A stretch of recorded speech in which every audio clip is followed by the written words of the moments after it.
7-8 वर्ष अगाडिदेखिको हो मैले बुझेअनुसार।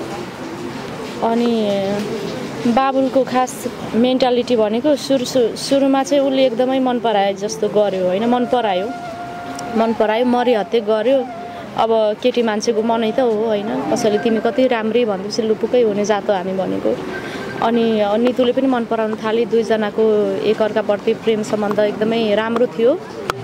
अनि पछि बाबुलको नियता मैले बुझेअनुसार चाहिँ अब उसले काम गर्दै जाने क्रममा 1-2टा गीतहरू उसको चल्दै गयो, हिट हुँदै गयो। अगाडि नितुले उपरतिर लगाएको गुण सबै बिर्सियो होइन, नयाँ नानीहरू देख्दै जान थाल्यो। अनि नितुलाई कसरी पन्छ्याउने, आफूबाट टाढा आफूबाट बाहेक कसरी गराउने भन्ने खालको उसको नियत हो खास कुरा।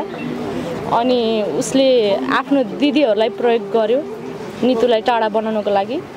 अनि उसको दिदीहरूबाट एकदमै टर्चर दिने, एकदमै सुन्नै नसकिने खालको एकदमै अपशब्द गाली गलौजहरू नितुलाई कल गरेर भन्ने, म्यासेजहरू गरेर एकदमै टर्चर पछिल्लो समयमा। अनि मलाई हल्का सेयर गर्थेँ। अब उसको पनि पसल मेरो पनि पार्लर भएको हुनाले त्योसँग धेरै टाइम स्पेन्ड गरेर हामी कुरा गर्न पाउँदैनथ्यौँ, चिया खाने बाहनामा बोल्ने मात्रै हो।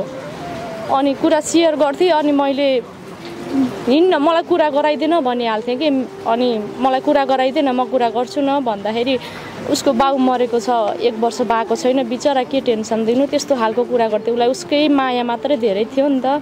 अनि उसको पनि कुरा यस्तो भयो भन्दाखेरि मलाई भेटाइदिएन, म कुरा गर्छु नि, म छु त भन्दाखेरि उसले त्यही के बाउ मरेको चिन्ता छ उसलाई, त्यस्तो खालको कुरा गर्थेँ है।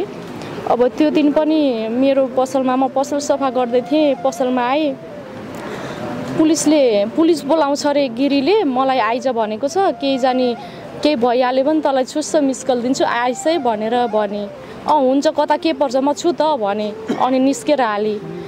अनि अब कहिले के पाराले बोलेको हुन्छ नि त, त्यो हिसाबले सोचेँ। अनि निस्केर गएँ। त्यसपछि मेरो मनैले मानेन, घरिघरि एकपल्ट म्यासेज गरेँ। अनि के भएको तिमीहरूको, बाहिर यताउता गर्न भन्दा आज शनिबारको दिन यहाँ मेरो पसल वरिपरि कोही पनि छैन, अफिसहरू पनि बन्द छ, सेपरेट हुन्छ, हामी लक गरेर सिसा लक गरेर भित्र मिटिङ गरौँ, उहाँलाई चाहिँ यहीँ बोला, सुशीलाको अगाडि मुख देखाउने हिम्मत छ कि छैन उहाँको, बोला यहाँ आउनु सुशीलाकोमा भन्, बोला म कुरा गर्छु भनेर पनि भने। म्यासेज गरेँ, म्यासेजको रिप्लाई आएन, कलहरू गरेँ, केही पनि रेस्पोन्स भएन, कल रिसिभ नै भएन।